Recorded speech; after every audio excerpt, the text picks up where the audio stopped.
राहुल गांधी की ये यात्रा सिर्फ कांग्रेस को जोड़ने या बीजेपी के खिलाफ अपने आप को मजबूत करने के लिए नहीं है। विपक्ष के सामने कांग्रेस को एक बार फिर ज्यादा बड़े और ताकतवर विकल्प के तौर पर रखने के लिए भी है। इस लिहाज से भी भारत जोड़ो यात्रा एक बड़ी कामयाबी के तौर पर देखी जा रही है, क्योंकि एक के बाद एक कई विपक्षी राजनीतिक दल अब राहुल गांधी की इस यात्रा का समर्थन करते दिखाई दे रहे हैं। आरजेडी के विषय में हमने आपको एक विस्तृत रिपोर्ट दिखाई है कि कैसे राहुल गांधी या कांग्रेस भी अब कई विपक्षी दलों को आमंत्रित कर रही है। लालू प्रसाद यादव का हमेशा सोनिया गांधी जी के लिए या कांग्रेस के लिए एक सॉफ्ट कॉर्नर रहा है। नीतीश कुमार या उनकी पार्टी पहले ही कह चुकी है कि कांग्रेस के बिना अगले कोई बड़ा मोर्चा बनाने का विकल्प हो ही नहीं सकता, ख्वाब में भी नहीं सोचा जा सकता है। लेकिन अब एक और बड़ा नाम इस कड़ी में जुड़ गया है। राहुल गांधी की भारत जोड़ो यात्रा को लेकर शरद पवार ने भी एक प्रतिक्रिया दी है और पहली बार उनकी ये बड़ी प्रतिक्रिया आई है। राष्ट्रवादी कांग्रेस पार्टी प्रमुख शरद पवार ने कहा कि राहुल गांधी के नेतृत्व में निकाली जा रही भारत जोड़ो यात्रा की उपयोगिता से इनकार नहीं किया जा सकता है। उन्होंने संकेत दिया कि आगामी लोकसभा चुनाव में विपक्षी एकता का आकार लेने पर कांग्रेस को शामिल करने के खिलाफ नहीं है। पवार महाराष्ट्र के सोलापुर जिले में पत्रकारों से मुखातिब थे। उन्होंने कहा कि भारत जोड़ो यात्रा जैसी बड़ी पदयात्राओं का राजनीतिक प्रभाव पड़ता है और लोग ऐसे कार्यक्रमों का ईमानदारी से स्वागत करते हैं। ये पूछे जाने पर कि क्या भारत जोड़ो यात्रा का आने वाले दिनों में राजनीति पर असर पड़ेगा, पवार ने कहा कि जब इतनी बड़ी यात्राएं की जाती हैं तो उपयोगी साबित होती ही हैं। शरद पवार मुख्यमंत्री भी रह चुके हैं महाराष्ट्र के, और अगर पूरे महाराष्ट्र और देश की सियासत को देखा जाए तो शरद पवार को चाणक्य के तौर पर भी जाना जाता है। वो रणनीतिकार भी हैं। लिहाजा ये भी माना जा रहा है कि कांग्रेस की उपयोगिता, जिसके विषय में वो पहले से भी कहते रहे हैं, उसके प्रति वो आश्वस्त दिखाई दे रहे हैं इस यात्रा के बाद। उन्होंने याद किया जब पूर्व प्रधानमंत्री चंद्रशेखर ने इसी तरह की पदयात्रा की थी तो उसे जबरदस्त प्रतिक्रिया मिली थी, रिस्पॉन्स मिला था। मैंने भी किसानों के लिए जलगांव से नागपुर मार्च निकाला था। उन्होंने कहा कि जब उनकी यात्रा उत्तरी महाराष्ट्र के जलगांव से शुरू हुई थी तब उसमें करीब 5,000 लोग शामिल हुए थे और बुल्ढाणा में संख्या 50,000 और पूर्वी महाराष्ट्र के अकोला और अमरावती पहुंचने पर 1 लाख से ज्यादा हो गई थी। पवार ने कहा मार्च पूरे राज्य की राजनीति को बदलने के लिए उपयोगी साबित हुआ। कन्याकुमारी से 7 सितंबर को कश्मीर के लिए शुरू की गई भारत जोड़ो यात्रा पर पवार ने कहा कांग्रेस द्वारा शुरू की गई इस पदयात्रा की पार्टी और व्यक्ति राहुल गांधी के लिए उपयोगिता से कोई इनकार नहीं कर सकता है। उन्होंने कहा कि लोग ऐसे कार्यक्रमों का स्वागत करते हैं यदि वो बहुत लगन से आयोजित किए जाते हैं तो।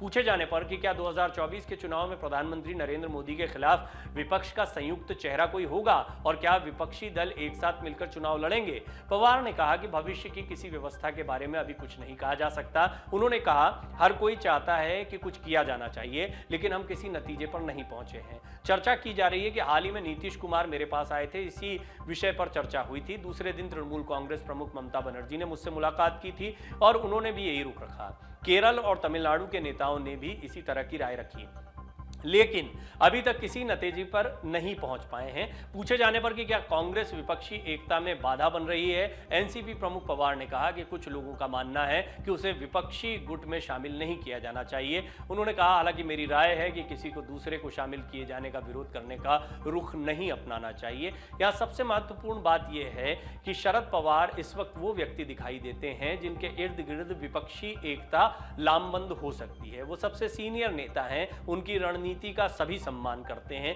नीतीश कुमार, ममता बनर्जी दोनों के बारे में खुद शरद पवार ने जिक्र किया है। अरविंद केजरीवाल एक और बड़ी ताकत दिखाई देते हैं, लेकिन वो कभी भी इस पूरे गठबंधन या विपक्षी खेमे के इर्द गिर्द नहीं दिखाई देते। उनका रुख क्या होगा ये 2024 में बहुत महत्वपूर्ण होगा। हालांकि अरविंद केजरीवाल की अपनी अलग राजनीति है, वो किसी समीकरण में नहीं जाना चाहते हैं, खासतौर पर तब जबकि कांग्रेस कहीं पर दिखाई दे रही हो, क्योंकि कांग्रेस के खात्मे से ही उनकी पार्टी बड़ी होती है। गुजरात में उनका मुकाबला कांग्रेस और बीजेपी दोनों से है। खासतौर पर कांग्रेस जहां जहां पर कमजोर होगी वहां पर उनकी ताकत बढ़ेगी या वो बीजेपी को बड़ी टक्कर दे पाएंगे। लिहाजा इससे पहले गुजरात विधानसभा चुनाव से पहले वो ऐसी किसी रणनीति में शामिल नहीं होंगे।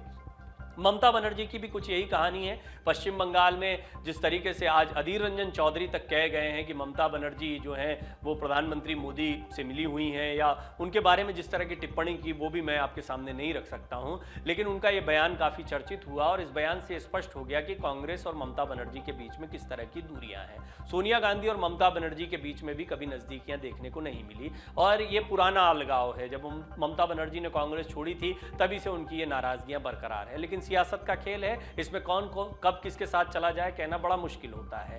अब बात करें अखिलेश यादव की, तो अखिलेश यादव दो ध्रुवों पर बात करते हैं। कहते हैं हमारे नेता ममता बनर्जी और शरद पवार है। शरद पवार ने अपना रुख स्पष्ट कर दिया, ममता बनर्जी भी शरद पवार से मुलाकात करी, तो लिहाजा ऐसे में यदि शरद पवार को धुरी माना जाए तो बहुत मुमकिन है कि वो एक मोर्चा बनाने में कामयाब हो जाए। हालांकि विपक्ष के चेहरे को लेकर उन्होंने भी स्पष्ट कह दिया कि अभी इस पर कोई विचार नहीं हुआ है, लेकिन ये बड़ी उपयोगी यात्रा है जो राहुल गांधी निकाल रहे हैं और हर यात्रा का बड़ा फायदा होता है, लिहाजा राहुल गांधी की इस भारत जोड़ो यात्रा का भी बड़ा फायदा निकल सकता है।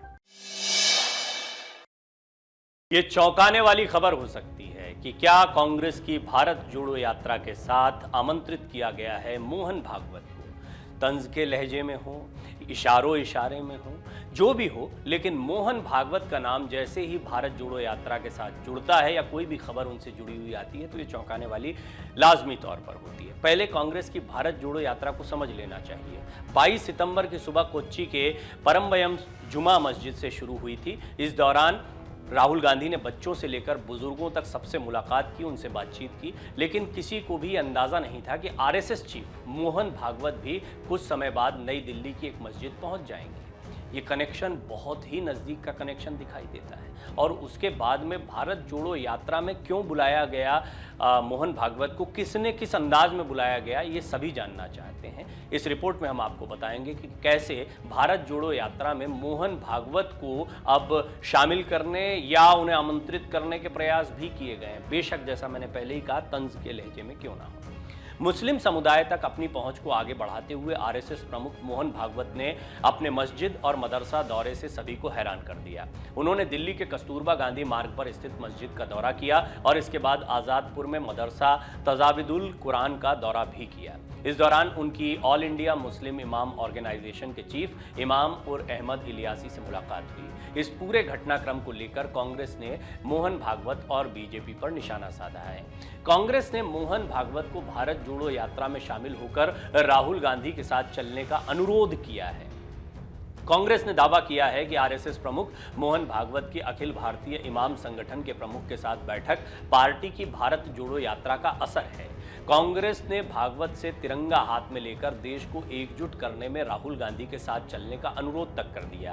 कांग्रेस के मीडिया विभाग के प्रमुख पवन खेड़ा ने कहा कि भारत जोड़ो यात्रा शुरू हुए केवल 15 दिन हुए हैं और सत्तारूढ़ भारतीय जनता पार्टी के एक प्रवक्ता ने कहा है कि गोडसे मुर्दाबाद। मीडिया के माध्यम से फैलाए गए नफरत से मंत्री चिंतित हो गए हैं और भागवत इमामों तक पहुंच गए हैं।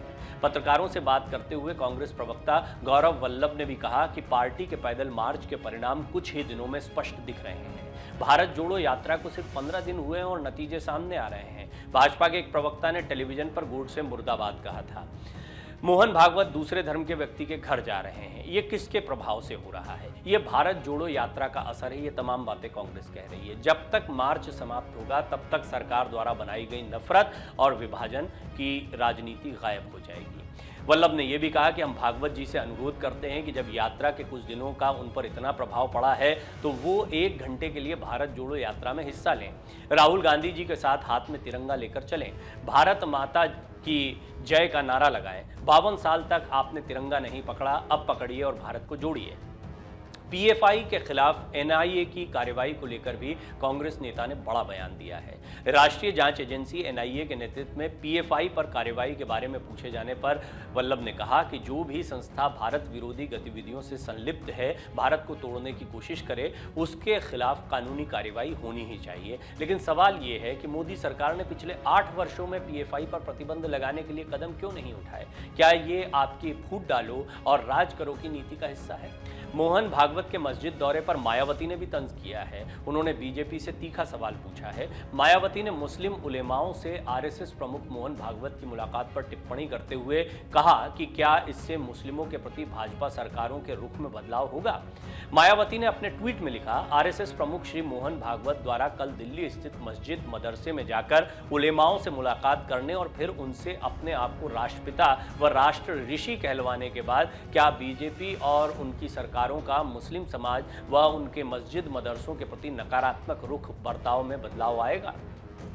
मायावती यहीं नहीं रुकी हैं। उन्होंने अपने ट्वीट में आगे लिखा है, यूपी सरकार खुली जगह में कुछ मिनट की अकेले में नमाज पढ़ने की मजबूरी को भी सहन नहीं कर पा रही है तथा सरकारी मदरसों की उपेक्षा करते हुए निजी मदरसों में भी हस्तक्षेप पर उतारू है। किंतु आरएसएस प्रमुख की इस बारे में गहरी चुप्पी के क्या मायने निकल रहे हैं, इस पर भी जरूर गौर करें। अजदुद्दीन ओवैसी ने इस पर नाराजगी जाहिर की है। भागवत और इलियासी की मुलाकात को लेकर एआईएमआईएम प्रमुख अजदुद्दीन ओवैसी ने नाराजगी जाहिर की। हैदराबाद से सांसद ओवैसी ने कहा, हम पर शक क्यों किया जाता है? जो लोग मिलकर आए हैं उनसे पूछिए कि क्या बात करके आए हैं। आरएसएस की विचारधारा पूरी दुनिया जानती है और आप जाकर उनसे मिलते हैं। ओवैसी ने तल्ख लहजे में कहा कि ये जो मुस्लिम समुदाय में कथित पढ़ा लिखा तबका है, जो वो करेंगे वो सच है और हम जो अपनी लड़ाई राजनीतिक हक के लिए और मौलिक अधिकार के लिए लड़ते हैं तो हम बुरे हो जाते हैं। उन्होंने आगे कहा, ये जो तबका है जो खुद को ज्ञानी समझता है उन्हें हकीकत से कोई ताल्लुक नहीं है। जमीन पर क्या हो रहा है उन्हें मालूम नहीं है। आराम से जिंदगी गुजार रहे हैं और आप आरएसएस प्रमुख से मिलते हैं। यह आपका लोकतांत्रिक अधिकार है, मैं सवाल नहीं उठा रहा, लेकिन फिर आपका भी अधिकार नहीं है मुझसे सवाल करने का। ये सारी बातें ओवैसी कह रहे हैं। आरएसएस प्रमुख की इस मुलाकात के बाद में राजनीतिक सरगर्मियां तेज हो गई हैं। ये बीजेपी का एजेंडा नहीं रहा। उत्तर प्रदेश के चुनाव हो चुके हैं, 2024 के चुनाव होने हैं। पहले ही प्रधानमंत्री मोदी भी कह चुके हैं जब कार्यकर्ताओं से बातचीत कर रहे थे कि पसमानदा मुस्लिमों तक पहुंचने की ज़रूरत है, पिछड़े मुस्लिमों का उत्थान करने की आवश्यकता है। ये एक बहुत महत्वपूर्ण बात इसीलिए दिखाई देती है क्योंकि हिंदुत्व का एजेंडा पुरजोर तरीके से आगे बढ़ रहा है। महाराष्ट्र में चुनाव होने हैं, गुजरात में चुनाव होने हैं, इन जगहों पर इस मुद्दे का बड़ा इम्पैक्ट होता है। उससे पहले जब उत्तर प्रदेश में चुनाव थे तो हमने देखा किस तरीके से एक तरफा यह मुद्दा गरमाया था। समाजवादी पार्टी के प्रति जिस तरह मुस्लिम वोटर्स का ध्रुवीकरण हुआ था वो भी ये स्पष्ट करता है कि वहां पर बीजेपी को चिंता हिंदू वोटों की ज्यादा थी या जातिगत समीकरणों में बटे हुए वोटों को एक साथ लाने की कोशिश वहां पर की गई थी कि बेशक मुस्लिम मतदाता हमारे साथ ना आए लेकिन हिंदू धर्म से जुड़े हुए हर जाति के मतदाता हमारे साथ जुड़े। एक अलग किस्म की राजनीति देखने को मिलती है। लेकिन आरएसएस चीफ मोहन भागवत ने 22 सितंबर को मध्य दिल्ली के कस्तूरबा गांधी मार्ग की एक मस्जिद में जाकर नए सवाल खड़े कर दिए हैं। इसके बाद उत्तरी दिल्ली के आज़ादपुर में मदरसा ताजविदुल कुरान का दौरा उन्होंने किया और ऑल इंडिया इमाम ऑर्गेनाइजेशन के प्रमुख के साथ चर्चा की। इमाम संगठन के प्रमुख ने दोनों की मुलाकात के बाद भागवत को राष्ट्रपिता तक कहा। उनके साथ गए आरएसएस के एक पदाधिकारी ने बताया कि भागवत का मदरसे का ये पहला दौरा था। इस पूरे घटनाक्रम को लेकर अब विपक्षी दल बीजेपी सरकार और आरएसएस प्रमुख को घेरने में लगे हुए हैं। टाइमिंग बड़ी इंपॉर्टेंट है। इस समय भारत जोड़ो यात्रा निकल रही है और उसमें नफरत को तोड़ना है, भारत को जोड़ना है, इस तरह के स्लोगन्स चल रहे हैं और राहुल गांधी भी लगातार ये बात पुरजोर तरीके से कह रहे हैं कि देश को जोड़ने की ज़रूरत है, नफरत की राजनीति को ख़त्म करने की ज़रूरत है। और ऐसे समय पर मोहन भागवत का जब दौरा मस्जिद या मदरसों में होता है तो इससे सियासी सरगर्मियाँ तेज़ होना बहुत लाजमी दिखाई पड़ता है। पिछले दिनों मोहन भागवत से दिल्ली के पूर्व उपराज्यपाल नजीब जंग, पूर्व चुनाव आयुक्त एसवाई कुरैशी, अलीगढ़ मुस्लिम विश्वविद्यालय के पूर्व कुलपति लेफ्टिनेंट जनरल जमीरुद्दीन शाह और कारोबारी सईद शेरवानी ने भी मुलाकात की थी। संघ केवल मुस्लिमों को नहीं, ईसाई और सिख अल्पसंख्यकों को भी अपने करीब लाने में लगा हुआ है। संघ का मानना है कि सबके पूर्वज एक थे, भले ही उनके पंथ और पूजा पद्धति अलग अलग हों। कांग्रेस ने राहुल गांधी के नेतृत्व में भारत जोड़ो यात्रा की शुरुआत की है। 5 महीनों तक की इस यात्रा में कांग्रेस नेता 12 राज्यों का भ्रमण करते हुए कन्याकुमारी से कश्मीर तक की यात्रा कर रहे हैं। कांग्रेस की इस यात्रा का मकसद सिर्फ भाजपा को चुनौती देना नहीं, खुद का अस्तित्व बचाना भी है। इसके अलावा विपक्षी दलों में खुद को साबित करने की चुनौती भी है। इस सब के बीच में कांग्रेस ने भारत जोड़ो यात्रा का इम्पैक्ट इसे बताना शुरू कर दिया है। कांग्रेस का ये कहना है कि मोहन भागवत इसलिए मस्जिदों और मदरसों में जा रहे हैं क्योंकि भारत जोड़ो यात्रा का एक सकारात्मक परिणाम सामने देखने को मिल रहा है, इसका असर हो रहा है। इस तरह की मुलाकातें, इस तरह के दौरे इस बात को स्पष्ट करते हैं। इससे आगे बढ़कर कांग्रेस ने अनुरोध किया है कि मोहन भागवत को राहुल गांधी के साथ तिरंगा लेकर भारत जोड़ो यात्रा में चलना चाहिए, उन्हें इस यात्रा का समर्थन करना चाहिए। डाउनलोड करें अमर उजाला ऐप और पाएं खबरें लगातार। अगर आप ये वीडियो YouTube पर देख रहे हैं तो हमारे चैनल को सब्सक्राइब करें और बेल आइकन को दबाना ना भूलें। अगर आप Facebook पर ये वीडियो देख रहे हैं तो हमारे पेज को लाइक करें।